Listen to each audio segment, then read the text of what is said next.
એક રાજા રાજમહેલમાંથી બહાર નીકળે છે અને નીકળતા જ રઘા કુંભારના દર્શન થાય છે. રઘો કુંભાર દેખાય છે. રાજા મનમાં વિચાર રાખે છે કે જોઈએ આના સુકન કેવા છે. રાજા ઘરે જાય છે અને સમાચાર મળે છે કે રાણીએ પુત્રને જન્મ આપ્યો છે. એટલે રાજા ખુશ થઈને બધા રાજ દરબારીઓને, મંત્રીઓને સોના મહોરો, સોનું ચાંદી, હીરા જવાહરાત બાટે છે અને સાથે સાથે રઘા કુંભારના ઘરે પણ ટપાલ મોકલાવે છે કે એને અહીંયા બોલાવો. કદાચ ટપાલ બરાબર મળી નહીં એટલે રાજાના સિપાહીઓ રઘા કુંભારના ઘરે જાય છે. રઘો કુંભાર ગભરાઈ જાય છે કે મારા ઘરે કેમ આવ્યા, શું થયું? ત્યારે સિપાહીઓ રઘા કુંભારને લઈને રાજાના રાજમહેલમાં આવે છે. રઘો કુંભાર કહે છે કે મારી કઈ ભૂલ થઈ ગઈ રાજા, ભૂલ થઈ ગઈ હોય તો કહો, હું માફી માંગુ.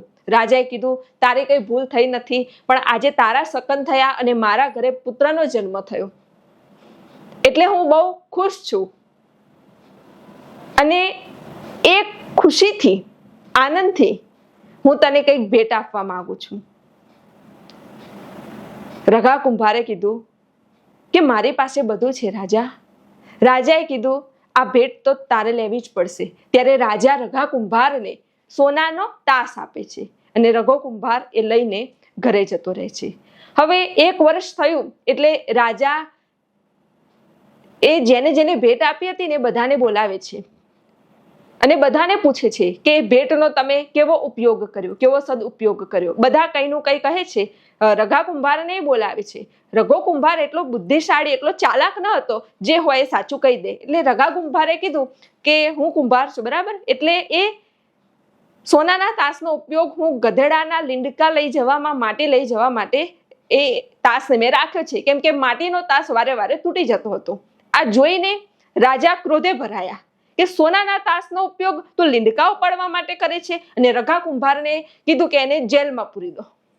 ત્યારે રાજાએ એક નોટિસ કરી કે જ્યારે તાસ આપ્યો ત્યારે રઘો કુંભાર ખુશ ન થયો હતો અને આજે જેલમાં પૂરું છું તોય તે દુઃખી થતો નથી. આનું કારણ કયું? ત્યારે રાજા રઘા કુંભારને પૂછે છે કે તારી સ્થિરતાનું કારણ કયું? ત્યારે રઘો કુંભાર કહે છે કે હું ગુરુનો બાળક છું, ગુરુમુખી છું. હર્ષ અને શોક, સુખ અને દુઃખ, માન અપમાન, સુખ દુઃખ થી પર મને પરમ ચૈતન્ય સ્વરૂપ મારા સદગુરુએ ઓળખાયું છે. એટલે મળ્યું એનો મને હર્ષ ન હતો અને ગયું એનું મને દુઃખ નથી. પણ રાજા, મારું તો સોનાનું પાત્ર, બરાબર, તમે જે સોનાનું પાત્ર આપ્યું હતું મેં તો એનો દુરુપયોગ કર્યો, પણ તમે તમારા મનરૂપી, ચિત્તરૂપી, ઇન્દ્રિયો રૂપી અને આ મનુષ્ય જન્મરૂપી સોનાના પાત્રનો કેટલો દુરુપયોગ કરો છો તેની તરફ જુઓ. આ સોનાના પાત્રમાં તમે કેવા કુકર્મો બાંધો છો, કેટલું ખોટું કર્મ બાંધો છો, કેટલા ખોટા કાર્યમાં રહો છો અને એ સોનાના પાત્રનો દુરુપયોગ કરી તમે તો તમારો આ મનુષ્ય જીવન ખોવો છો.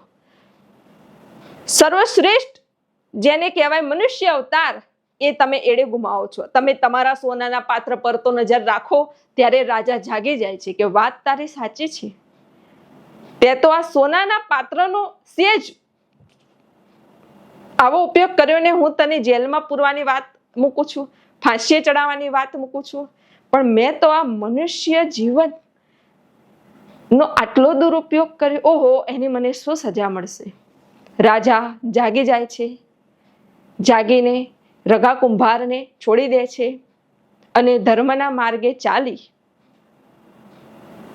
સત કાર્યમાં લાગી જાય છે.